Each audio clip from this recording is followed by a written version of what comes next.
കൊച്ചി ധനുഷ്കോടി ദേശീയപാതയിൽ ക്രൂയിസർ ജീപ്പിന് മുകളിൽ അപകടകരമായ രീതിയിൽ കയറിയിരുന്ന് യാത്ര ചെയ്യുന്ന യുവാക്കളുടെ ദൃശ്യങ്ങൾ പുറത്ത്.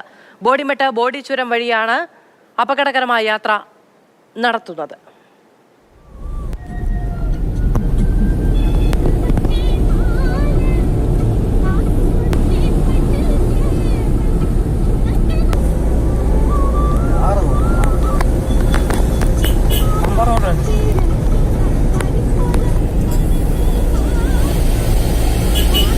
ജെയിനസ് രാജു വിവരങ്ങളുമായി നമ്മളോടൊപ്പം ചേരുന്നുണ്ട്.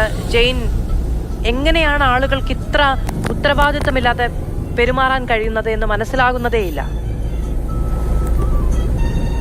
പുറത്തു വന്നതിൽ ഏറ്റവും ഭീകരമായിട്ടുള്ള ദൃശ്യങ്ങളാണ് ഇപ്പോൾ നമ്മൾ കാണുന്നത്. കാരണം നമ്മൾ ഇതുവരെ കണ്ടത് കാറുകളുടെ ഡോറിൽ കയറിയിരുന്ന് ശരീരം പുറത്തേക്കിട്ട് യാത്ര ചെയ്യുന്നതാണെങ്കിൽ ഇതിപ്പോൾ ഈ വാഹനത്തിന്റെ മുകളിൽ കയറിയിരുന്ന് യാത്ര ചെയ്യുന്നതാണ്. ഇതിൽ ഏറ്റവും പ്രത്യേകതയുള്ളത് ഈ ബോഡിമെട്ട് മുതൽ ബോഡി വരെയുള്ള ഭാഗത്ത് തമിഴ്നാടിന്റെ ഭാഗമായിട്ടുള്ള മേഖല കൂടി ഉൾപ്പെടുന്ന പ്രദേശമാണ്. ഇവിടെ ഹെയർപിൻ വളവുകളാണ്.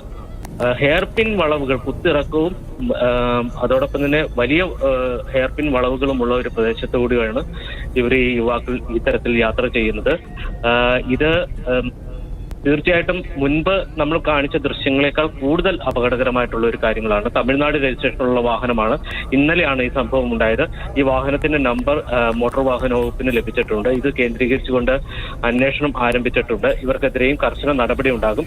ഇന്ന് രാവിലെയും സമാനമായിട്ടുള്ള ഒരു സംഭവം ഉണ്ടായിരുന്നു. അത് കൊച്ചി ധനുഷ്കോടി ദേശീയപാതയുടെ ഭാഗമായിട്ടുള്ള ഗ്യാപ് റോഡിൽ പെരിയ കനാലിന് സമീപത്താണ് ഈ സംഭവം ഉണ്ടാകുന്നത്. 7:45 കാറിലെത്തിയ തെലങ്കാന രജിസ്ട്രേഷനിലുള്ള വാഹനത്തിലെത്തിയവർ യുവാക്കൾ ഡോറിൽ കയറി ഇരുന്നുകൊണ്ട് യാത്ര ചെയ്യുന്ന ദൃശ്യങ്ങളാണ് പുറത്തു വന്നത്.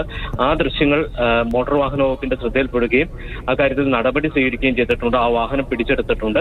ആ വാഹനത്തിന്റെ ഡ്രൈവറുടെ ലൈസൻസ് റദ്ദാക്കുന്നത് അടക്കമുള്ള നടപടികളിലേക്ക് പോകും. അതിനിടയിലാണ് മറ്റൊരു ദൃശ്യം കൂടി പുറത്തു വരുന്നത്. ഇത്തരം സംഭവങ്ങളിലെ ഭീകര വേർഷനാണ് ഈ ദൃശ്യങ്ങൾ. ജീപ്പിന് മുകളിൽ കയറിയിരുന്നാണ് ഇവർ യാത്ര ചെയ്യുന്നത്. ജെയിനസ് രാജു ആണ് വിവരങ്ങൾ നൽകിയത്.